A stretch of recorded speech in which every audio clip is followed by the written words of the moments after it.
প্রচণ্ড গরম পড়েছে। এত গরম আমার আইসক্রিম খেতে খুব ইচ্ছে করছিল।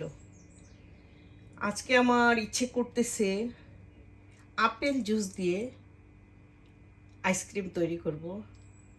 আমরা যে বাজার থেকে ললি কিনে খাই সেটা বিভিন্ন ফ্লেভারের থাকে। তা আমি আজকে আপেল জুস দিয়ে ললি তৈরি করব 3টি। দেখি কেমন হয়, খেতে কেমন লাগে। সবসময় তো বাইরেরটা খাই, আর নিজের হাতে তৈরি করি সেটা আমরা দুধ দিয়ে তৈরি করি, মালাই আইসক্রিম যেটা। তা আজকে আমি ভিন্ন স্বাদে করব, সামান্য একটু চিনি ব্যবহার করব। তারপরে আমি এগুলি এইগুলি ব্যবহার করব। তার মধ্যে আমি এই যে আমরা আইসক্রিম, যে বাজারের আইসক্রিমটা খাই, সেটা খেয়ে আমরা সেই স্টিকগুলি রেখে দিই অনেকগুলি।